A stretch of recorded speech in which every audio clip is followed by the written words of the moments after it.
2007. In my opinion, the best year we've ever seen in gaming. Whilst I personally wasn't around playing games at this time, it's retrospectively had some of the best games of all time and has impacted the last 16 years of gaming. From FPS games seeing its golden era to some thrilling story games, 2007 had it all.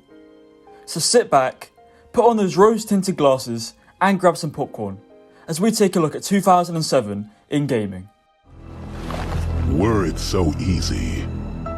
50,000 people used to live here. Now it's a ghost town. Rise and shine, Mr. Freeman. Rise and shine. Let me just list off some of the incredible titles we had in 2007, to give you an idea of what insane year it truly was. We had Halo 3, Portal, Team Fortress 2, Half-Life 2 Episode 2, Call of Duty 4 Modern Warfare, Mass Effect, Bioshock, Uncharted Drake's Fortune, The Witcher, Super Mario Galaxy, Assassin's Creed, and so many more. All of these games are legendary, influential, and still relevant to this day. But now let's go into some more detail about these games to find out what made them so good. And there's no better way to start than to discuss the golden era of first-person shooters, because it truly was incredible. Halo had started it all earlier in the decade, and Call of Duty had just begun to grow. But with Halo 3 and Call of Duty 4 Modern Warfare, we have two of the best and most revolutionary games in the genre.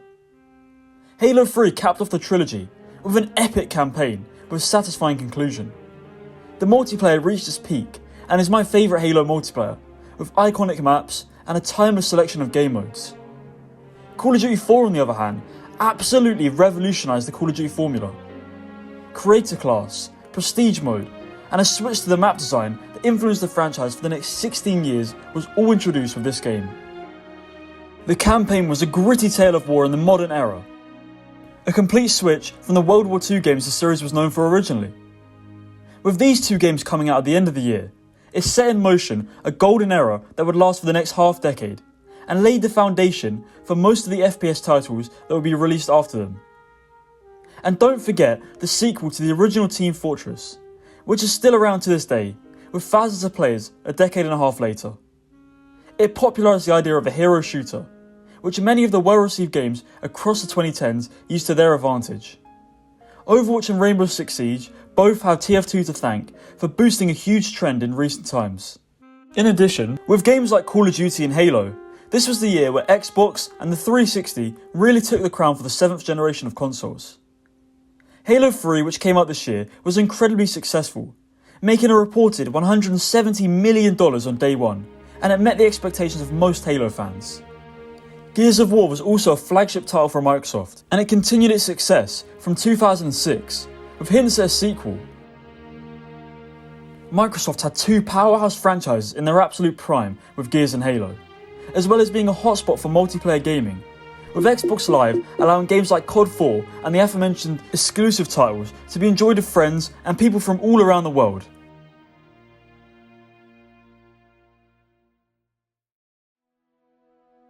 If you want to talk about new franchises, then look no further than 2007. Think of any iconic series from the last decade, and it most likely began in 2007. Mass Effect, The Witcher, and Bioshock prove they can stay relevant for years, and create sequels to provide some of the best trilogies we've seen. All of them have immense storytelling and innovations that have led to their legendary status. The Assassin's Creed, Crackdown, and Uncharted series have continued to produce games over the last 16 years. And whilst it's fair to say many of them peaked early, they've all become iconic and are still a big part of pop culture to this day. None of these series would have continued to go on for as long as they have if the first game didn't make enough of an impact. But for all the titles that would be an introduction for a new series in 2007, they were so good the developers had to make more. 2007 was a big year for game announcements too, and that brings us to E3 in 2007. It was already an exciting time to be a fan of RPG games, but when Bethesda announced and showed off Fallout 3, it certainly shook up the community. Or how's about EA, who at this point still had a pretty good reputation? They presented all their yearly sports franchises, as well as a look into a game that turned into a huge part of pop culture for the next decade in Skate. Star Wars fans were treated to LEGO Star Wars The Complete Saga, whilst Nintendo fans were treated to tons of new reveals. Perhaps the most exciting part of the event though was the look at GTA 4, which had fans pumped, and in retrospect has become a lot of people's favourite game in the series. The gaming community was strong, and the developers at this time wanted to give people the best gaming experience they could, an experience that they would want to have themselves. The hype around new releases was larger than ever, as technology was allowing for some quite spectacular games to be produced. Alongside all this hype, there were some huge stories to come out of 2007. Undoubtedly the most shocking, and retrospectively the one that changed the landscape of gaming the most, was Bungie's decision to break away from Microsoft. It created some uncertainty at the time. Would Halo be the same, thought some fans, whilst others pondered whether Xbox could be successful without Halo. Bungie did promise us one more game though, and that had fans extremely excited to see what was in store for their finale. Something that to me goes unnoticed in 2007 was the emergence of Justin.tv. You all know it now as Twitch.tv, but it all began in 2007. With YouTube releasing a couple years prior, little did people know at the time, but we had two platforms emerging that would only strengthen gaming even more and become useful in making games more accessible.